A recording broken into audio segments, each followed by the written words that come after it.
So it is a beautiful day in this neighborhood, isn't it? I mean, it doesn't really get much prettier than today.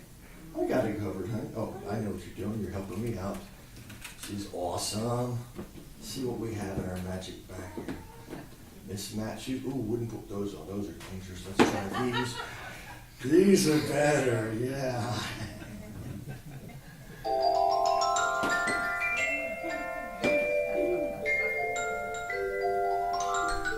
Who loves Mr. Rogers? Did you know he was a decorated war veteran?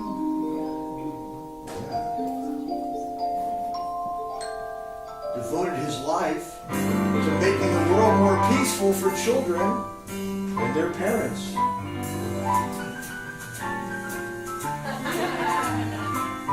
Are you ready to sing with me? It's a beautiful day in this neighborhood, a beautiful day for a neighbor. Would you be mine? Could you be mine? It's a neighborly day in this beauty wood, a neighborly day for a beauty. Would you be mine? Could you be mine? Won't you be my neighbor? Good morning, boys and girls. Good morning. When I see Steve this morning, I think of canaries. That's a very bright shade of canary yellow. It's a special day. Today our message is there is only one race, the human race. You might wonder why I'm dressed so silly. Sometimes I like to dress a little bit silly just to remind myself not to take myself too seriously. And that's all. So it's customary to have a word for the day. And our word for today is dogma.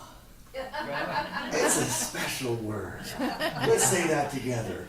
Dogma. Yeah. See, when I grew up in church,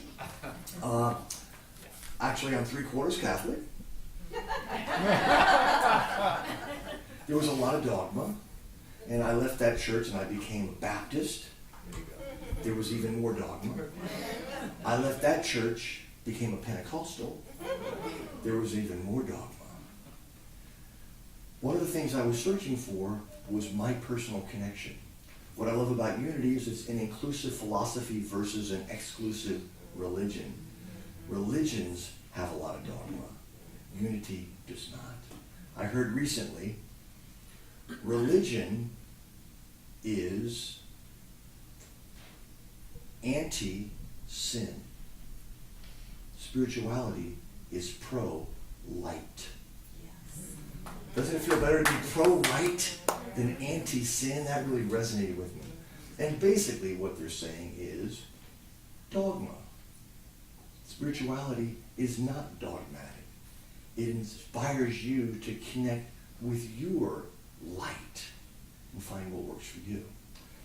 And so when I found unity, and they said I could have a personal relationship, and it didn't matter, and I was unconditionally lovable, and they said that they saw the Christ in me, I was home. That was 1984.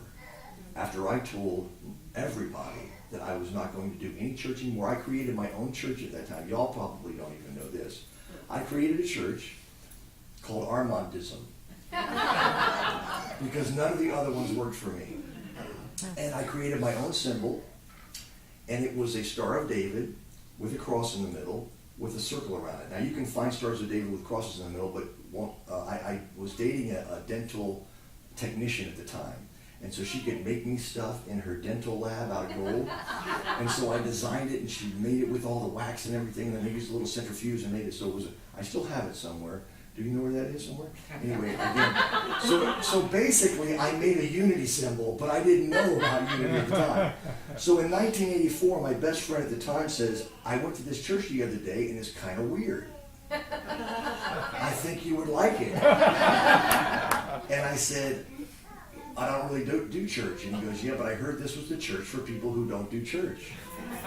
And I went and I fell in love. And it's been heavenly ever since. I never thought it would become my career, but I fell madly in love with it.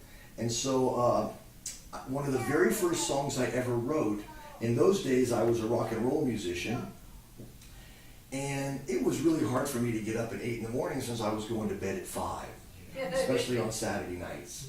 But I did it anyway because I loved the message so much. I remember meditating for the first time. Unity meditation was typically only a minute or two, but it was the most powerful part of the service for me. I was realizing how crazy my mind was. Just quieting down for that minute or two was life-changing. So I would come to church all bloodshot-eyed, and I started singing at church. And it was really cool because they paid $25 for 2 songs. Now in '84, I was making $50 a night for 40 songs. So getting $25 extra on Sunday morning for 2 songs, that was cool. One of the first songs I wrote was inspired by my experience at Unity. And this is called My Karma Ran Over My Dogma.